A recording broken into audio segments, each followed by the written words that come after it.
Hello and welcome to another video from Let's Drink Tea. Today we're going to brew Lu Shan Yun Wu tea, which means Blue Mountain Cloud Mist.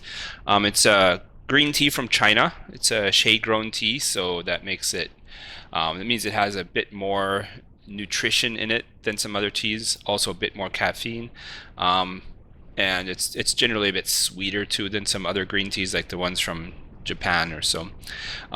It's used to be one of China's, top 10 teas. They have this list that is it the designated teas or something.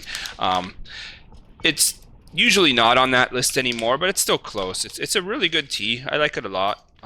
This particular one that I bought here is from Go Art Tea. I got it on Amazon. And in this case, it actually turned out to be a good purchase. I've been buying a lot from Amazon lately just to try them out. And sometimes it works out, and this one did. This is a good one. You can see I started to pour it in. That's usually what I do. I just kind of pour it and eyeball it. But for our purposes here, we're going to go with about 1 teaspoon per 6 to 8 ounces. Since this is a 20-ounce teapot, that's about 5 teaspoons. So I don't want to make them too big, just kind of like that. This one, I brewed this one once before, a couple days ago, and yeah, it worked. I mean, it with the 5 teaspoons, it was the right strength. You didn't have to brew it too long, and then I ended up getting about 5 to 6 infusions out of it. I actually lost count here, so I'm gonna have to eyeball it. I think that was 4. Either way, I'll give it one more, and then we'll call it good. There. Okay, so you can see it. The amount. It doesn't matter if you do too much. That just means the steeping time will be quicker, and you'll get a few more infusions. Maybe if you do fewer leaves, you might have to steep it longer, and you'll get fewer infusions. With a 20-ounce pot, I'm getting 5 infusions or 6 infusions out of this. That's actually a lot of tea per day. So I can generally use a few less leaves and not infuse it as many times. For the water, you want it to be 80 degrees Celsius, which is about 176 Fahrenheit. So go ahead and put that in there.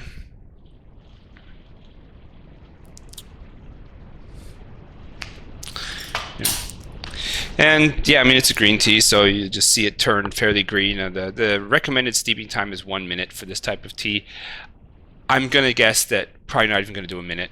I usually don't pay attention to that either. I just kind of watch it. That's why I have a glass teapot like that. And when it looks, like it has a good color to me, then that's it. I take it out. And usually on the first infusion, I would say less than a minute. The second actually goes really fast usually, maybe even just 20 seconds. And then subsequent infusions, I go longer and longer. And for the last 1 or 2, I also increase the water temperature. I'll probably go 90 for the one before the last, and then goes all the way up to boiling water for the last one, just to kind of get everything out of the leaves. But that does make it stronger and more bitter on the last infusion, but I guess I don't want to waste anything, so I do that. There's no need to, though. It's not like this is an expensive tea or anything. Yeah, see, to me that color looks good. Oops. So I think we're good with that. It's a fairly dark yellowish green already, and that wasn't a minute. I don't know how long it was exactly, but it was definitely not a minute. So yeah, basically the recommendations are always just that, recommendations. For individual teas, it's always going to be different, especially also with the amounts, because what's a teaspoon exactly? How high do you pile it? It can mean a lot of different things. So it's really about just trying when you get a new tea. Go with the recommendations the first time, try it out, and then adjust from there for future times. All right, thank you for watching as always.